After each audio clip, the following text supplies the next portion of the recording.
My name is Aiden White, and my performance is titled Alexander Hamilton, Aaron Burr, and the Choices We Must Make. Why do we fight? What factors make it possible, or usually impossible, for us to resolve a conflict with a compromise? And can we control these factors?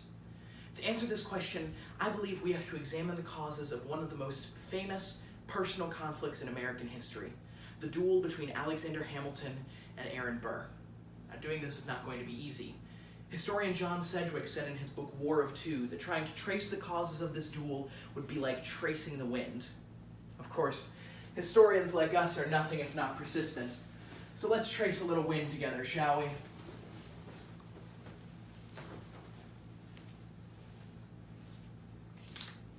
Alexander Hamilton was born on January 11th, 1755, dirt poor on the Caribbean island of Nevis. Aaron Burr, Jr. was born on February 6, 1756, to a wealthy New Jersey family, the grandson of famed Great Awakening preacher Jonathan Edwards. Burr was pampered by members of his community and was afforded nearly every luxury possible. Hamilton, on the other hand, constantly faced alienation from society because of his illegitimate birth. Now, because Aaron Burr's father, Aaron Burr Sr., had been the president of Princeton, the young Burr was almost guaranteed a spot there, a spot which was later ensured by his evident brilliance. The young Hamilton was brilliant as well, but his poverty and low social standing made it nearly impossible for him to attend college.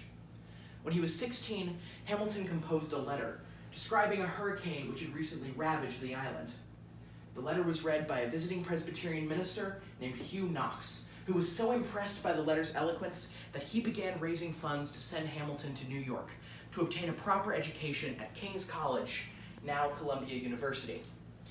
Coincidentally, Hugh Knox had actually been sent to the island of Nevis by Aaron Burr Sr. The following year, Hamilton enrolled at King's College, and when he arrived in New York, the 17-year-old Hamilton heard about a 16-year-old who was attending Princeton. It was then that Hamilton began recording his birth year as 1757, shaving his official age down to 15. Coincidentally, that rival 16-year-old was Aaron Burr. The year, by the way, was 1773, which, as I'm sure you know, was a tumultuous time in American history.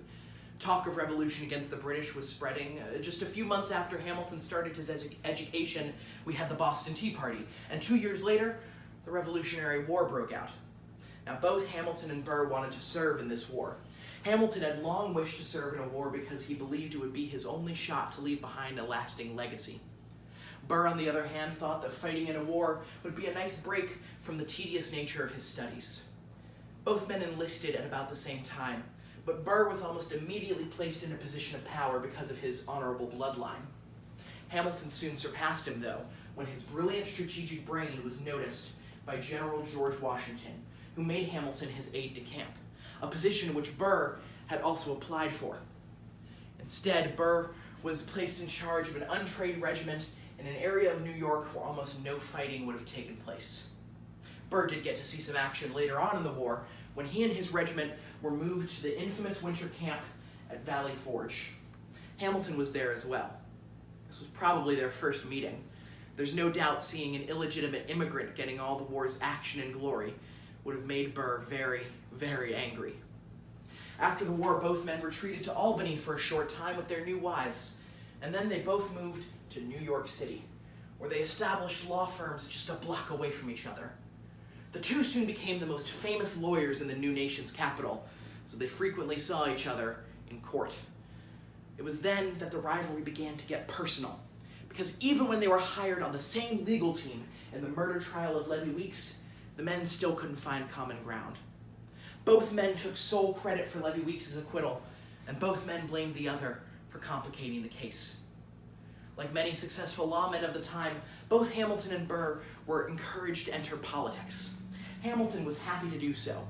He gave a 6-hour speech at the Constitutional Convention and was invited by President George Washington to be the nation's first Secretary of the Treasury. Hamilton, who was emerging as a leader of the new Federalist Party, soon found himself facing off in many political arguments with the new Secretary of State, Thomas Jefferson, a Democratic Republican. Unlike Hamilton, Burr originally wanted to stay out of the tangled world of politics and made no commitment to any sole political party. He did, however, desire power. So in 1791, with Federalist New York Senator Philip Schuyler up for re-election, Thomas Jefferson convinced members of New York's elite that a Democratic Republican could easily beat him. It was then that Burr finally entered politics, declaring himself to be a Democratic Republican and defeating Schuyler in a landslide. It just so happened that Philip Schuyler was the father-in-law of Alexander Hamilton. Hamilton was enraged by this act of political trickery, and he publicly declared Burr to be an embryo Caesar. Now, unfortunately for Burr, this point of contention, along with the murder trial of Levy Weeks, could not have come at a worse time, because the presidential election of 1800 was just around the corner. Now, in the election of 1800, the incumbent Federalist President John Adams was sure to lose, because the Democratic Republicans dominated the Electoral College. A deal was made between party leaders and electors which should have resulted in Thomas Jefferson being elected president and Aaron Burr being elected vice president.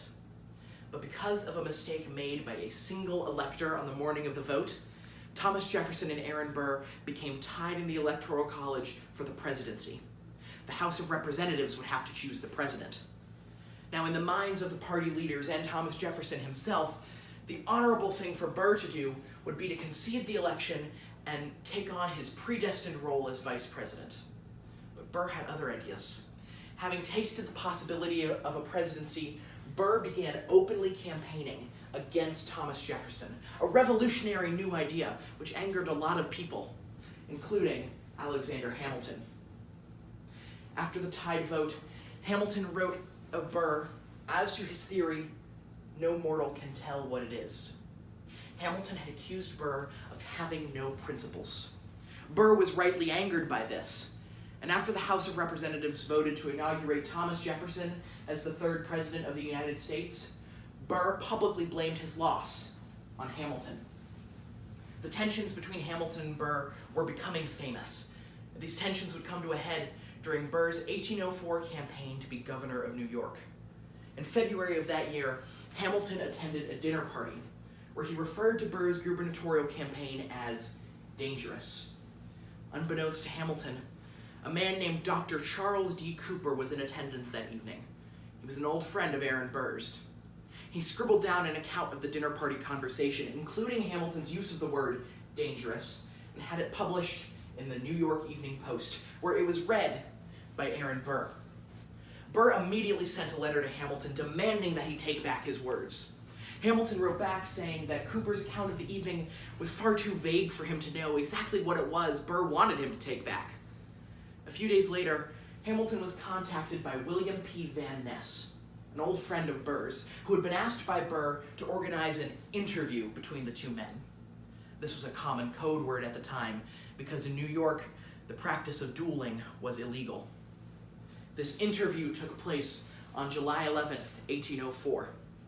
This was the day that Vice President Aaron Burr shot and killed Treasury Secretary Alexander Hamilton. Now let's examine this tangled web of causes. As I'm sure you've noticed, there were many coincidences involved which the two men had no control over. In fact, Aaron Burr's grandfather, Jonathan Edwards, might even venture to say that the rivalry between the two men was predestined. But then there were things that were not coincidences. Hamilton's harsh public words, Burr making a challenge, Hamilton accepting it, and Burr shooting to kill. These were choices made by two men. These choices were the true reasons that the two men could not reach a compromise. Indeed, these choices have been the cause of every bit of hostility in human history. Because of hundreds of uncontrollable factors, we will all face animosity. You will all face animosity, which means it will be your choice. So what will you do when you're put in that position, when the uncontrollable roll of the dice throws you in a ring with your own Alexander Hamilton or your own Aaron Burr? Which will you choose? Conflict or compromise?